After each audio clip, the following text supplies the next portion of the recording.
This video is all about emotional intelligence. So for today, I want to first explain what is emotional intelligence or EQ. Also, I want to focus on what the components of emotional intelligence are and unpack the personal and social components of emotional intelligence. Lastly, I would like to share with you practical applications of developing emotional intelligence in leadership.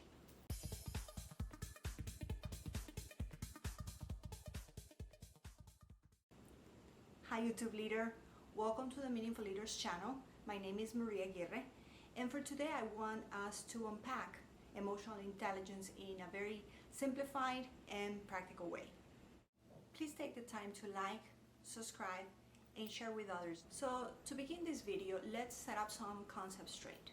Since we were little kids in grade school, our intelligence, or intellectual ability, was measured by a number within the IQ range. IQ stands for intelligent quotient, and what it does is it measures the relative intelligence of an individual. And don't get me wrong, being intelligent is important, but it's not by far the main driver for success.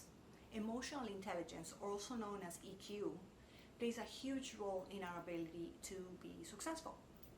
So what is EQ and why do you need to care? Emotional intelligence, also known as EQ, can be defined as the ability to understand, use, and manage our own emotions in positive ways to relieve stress, communicate effectively, empathize with others, overcome challenges, and diffuse conflict.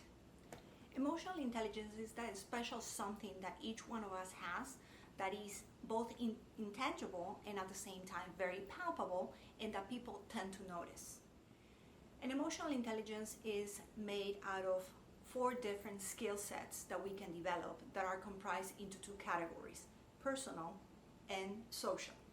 So let's break down and unpack each one of them. Personal competence is your ability to stay aware of your emotions and manage your behavior and tendencies. It comprises your self-awareness and your self-management skills, which focus more on you individually than your interactions with other people. So self-awareness is your ability to understand your own emotions and keep a hand on them. It helps you to understand what your weaknesses are, what your strengths are, and how to best develop your self-confidence. Self-management refers to the ability of control your own impulses and your behaviors, the reactions, and the way that you're feeling, as well as to help you have a healthy management of your emotions. It refers to your ability to take initiative, adapt to changing circumstances, and follow through with commitments. So the second part of EQ is comprised of social competence, which is your ability to understand other people's moods, behaviors, and motives in order to respond effectively and improve the quality of your relationships. It is made up of social awareness and relationship management skills.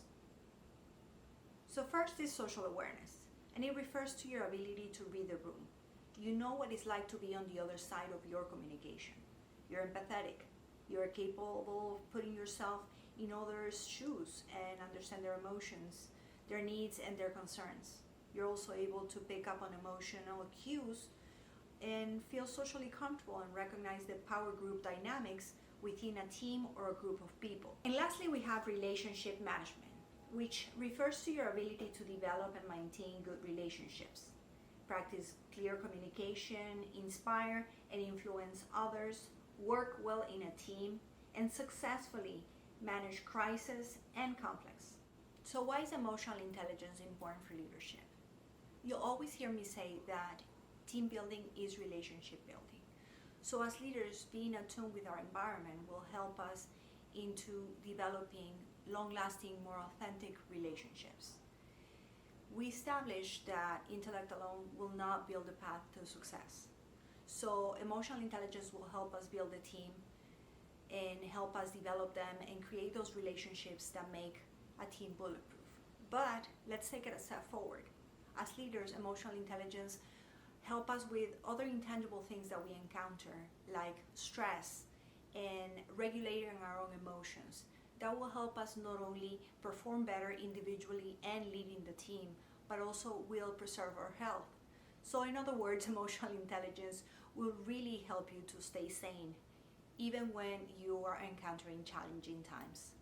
And as leaders, getting to know our teams better not only foster that influence that leadership is all about, it helps us into developing that trust and that cohesiveness within the team that creates a momentum that inspires high performance. And by getting to know our team at a deep level, we get to understand the following questions. What matters to them? What motivates them? How do they perceive success? How would they like to be recognized? Do they prefer to be recognized publicly or privately? Getting to understand these questions help us tremendously in paving the way to really establishing that human connection with our team, developing trust, developing that relationship authentically, and really building our team. So if leadership is your calling, developing your emotional intelligence will help you be more successful at building your team and succeeding individually as well. If you would like more information on emotional intelligence, I'll put a link to my blog underneath. I have a whole category on emotional intelligence that you can read on, and if you have any questions, please drop them in the comments. I would love to hear from you. Also, if this content on leadership is valuable for you, please subscribe to my channel. See ya!